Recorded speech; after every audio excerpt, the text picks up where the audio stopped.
Agora o assunto do dia é essa possível volta do Jair Bolsonaro ao centrão de onde, na verdade, ele nunca saiu.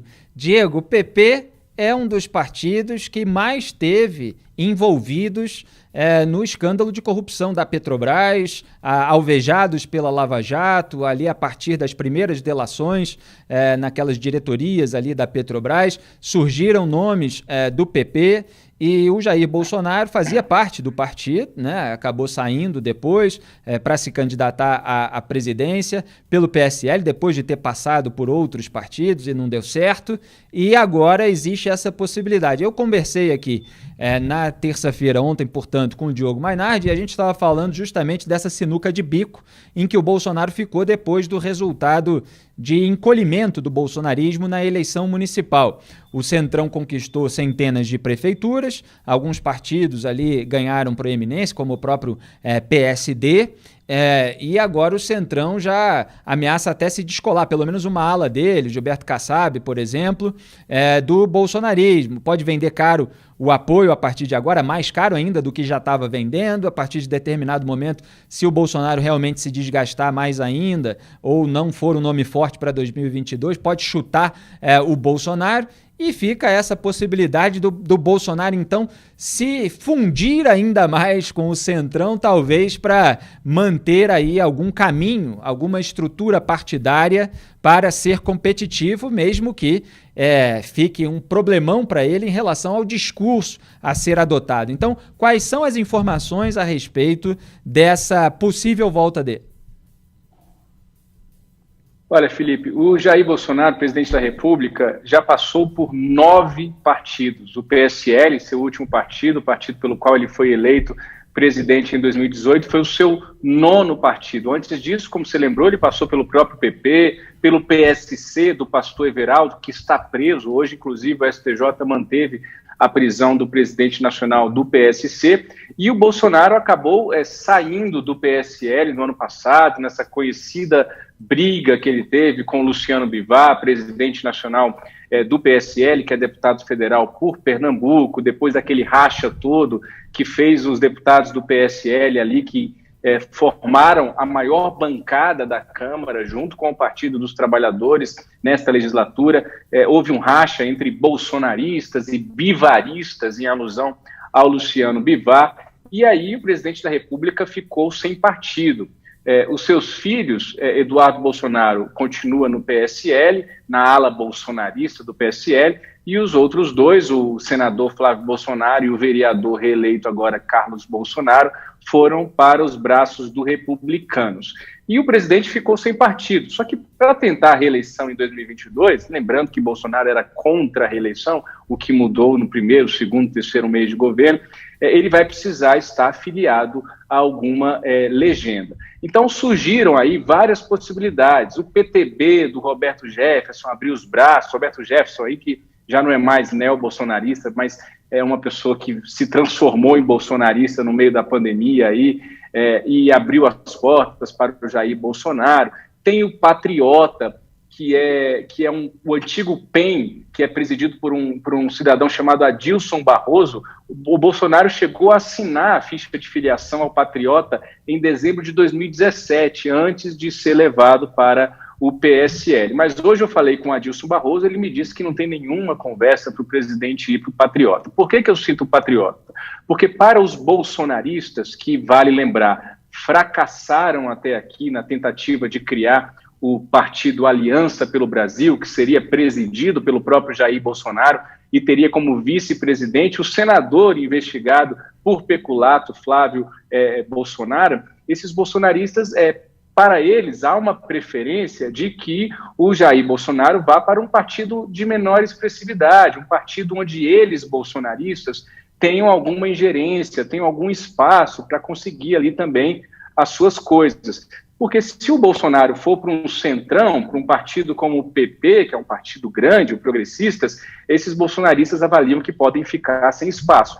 E hoje a tendência é essa. A tendência que nós temos hoje é de que Jair Bolsonaro acabe se filiando a algum partido do centrão, ainda mais agora com esse resultado do primeiro turno das eleições municipais no último domingo, mostrando, reforçando, confirmando a força do centrão e o esvaziamento, pelo menos até aqui, dos extremos, Bolsonaro, então, vai em busca de algum partido do centrão. Eu apurei que o PSD de Gilberto Kassab é pouquíssimo provável, porque o PSD já tem o Kassab como grande cacique, e há nomes ali, inclusive a gente noticiou ontem, que o PSD está pensando, ventilando aí para lançar também na corrida presidencial de 2022. Estou falando de Antônio Anastasia, por exemplo, e o próprio Alexandre Calil, prefeito de Belo Horizonte, que foi reeleito no primeiro turno no domingo. Então, o partido que está crescendo aí nessa bolsa de apostas aqui em Brasília, Felipe e quem está nos acompanhando, é de fato o Progressistas, partido que é presidido nacionalmente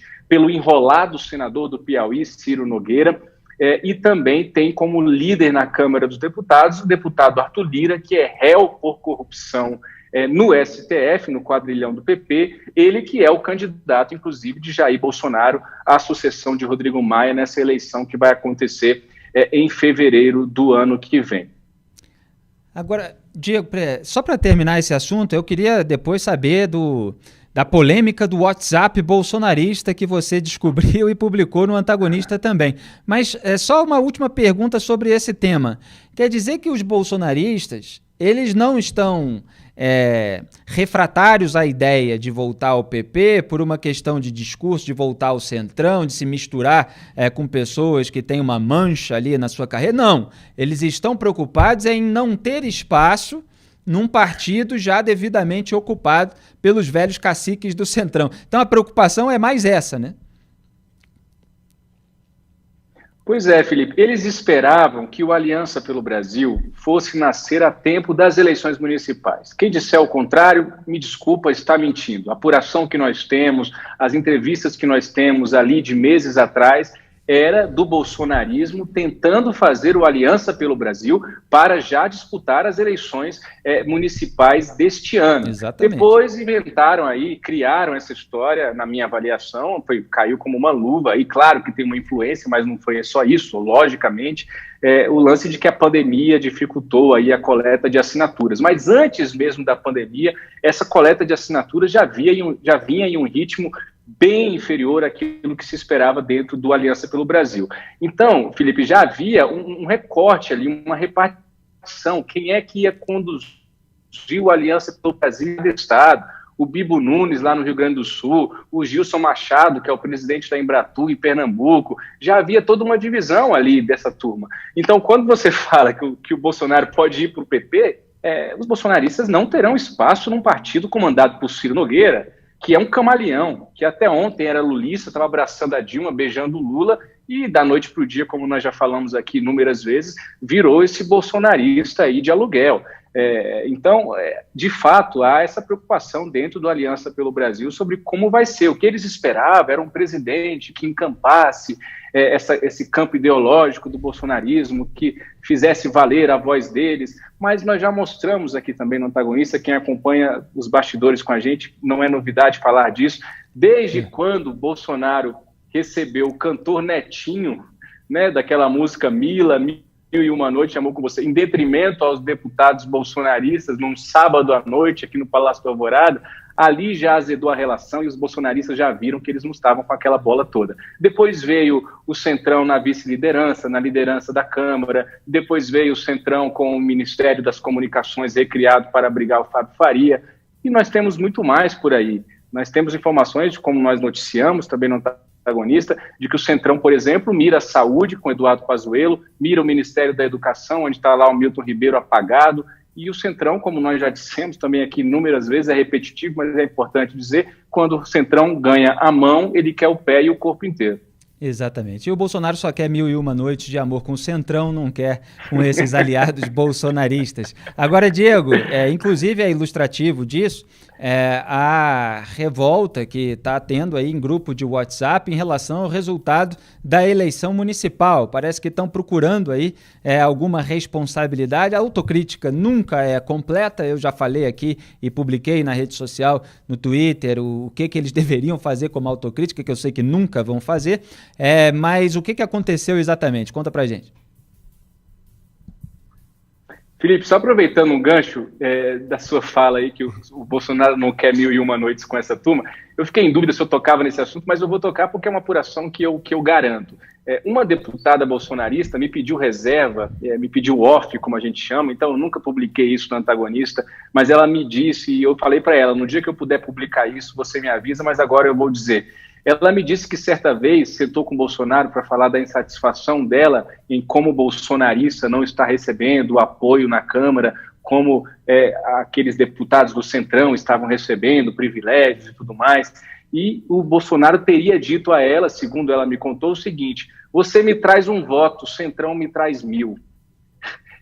Esse é o clima, isso é bem simbólico para mostrar o pensamento que está hoje dentro do Palácio do Planalto. A informação de bastidor que o próprio César Feitosa, repórter de Antagonista, também já trouxe, é de que com o resultado das eleições municipais deste ano, fica ainda mais forte o Centrão dentro do governo e dentro do Palácio do Planalto, consequentemente. Mas a história do WhatsApp, que a gente noticiou agora há pouco com exclusividade, Felipe, ela vem na esteira dessa tentativa aí, dessa autocrítica, verdadeira ou não, que o bolsonarismo está fazendo desde o último domingo, quando teve as suas peças, né, derrotadas nas eleições municipais no primeiro turno. Ontem nós publicamos o desabafo, assim eu chamo, do deputado José Medeiros, ele que é da ala bolsonarista do Podemos, e ele diz, por exemplo, o seguinte: faltou habilidade para a chamada direita. O eleitor de uma candidatura conceito também cobra competência. E aí ele faz todo aquele discurso de que essa confusão, os rachas, as brigas da chamada direita hoje na Câmara dos Deputados acabaram por enfraquecer aquilo que eles pretendiam. E hoje, então, eu consegui algumas mensagens desse grupo de WhatsApp de bolsonaristas, em que o deputado federal Márcio Labre, do PSL, diz que é hora de renunciar ao estrelismo e parar de culpar terceiros.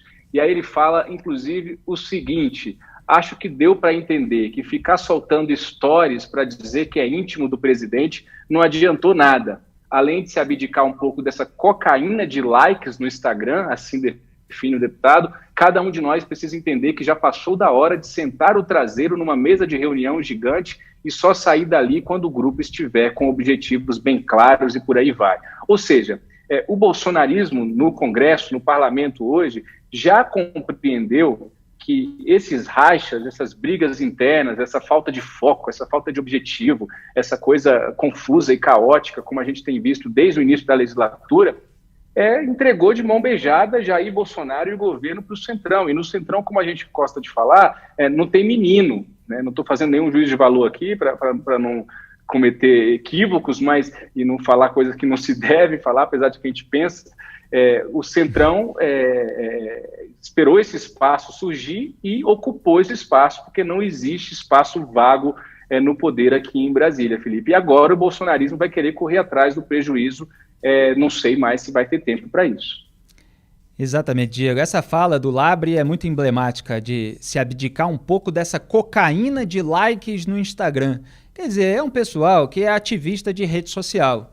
E aí tá tomando um baile lá dos velhos caciques da velha política.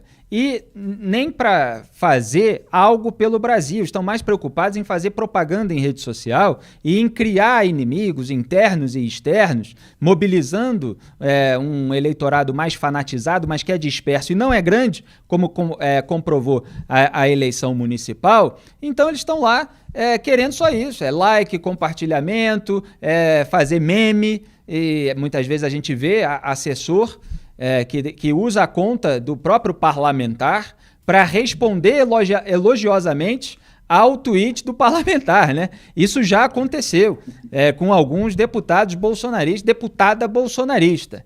Então, é um pessoal que está mais preocupado com marketing, perdeu o espaço na política, não realizou nada a favor do Brasil e agora viu os seus parentes, os seus candidatos apoiados por ele perderem nas urnas. Então, bastante representativo desse momento em que os bolsonaristas estão perdidos, não sabem para onde correr. Perderam o discurso porque passaram pano para desvio de dinheiro público em gabinete e para o desmonte do sistema de combate à corrupção, e perderam o espaço político para o Centrão, que é a velha raposa, nunca se preocupou mesmo com esse discurso de combate à corrupção, é a turma que tenta abrandar a legislação penal, é a mesma pegada na qual o Jair Bolsonaro está depois que veio à tona o caso do peculato no gabinete do Flávio. Então eles estão aí completamente perdidos, sem saber o que fazer para 2022. Diego, a gente já estourou o tempo, qualquer consideração final fique à vontade, senão muito obrigado mais uma vez pela sua participação no Papo Antagonista. Toda quarta-feira, Diego Amorim traz os bastidores do poder.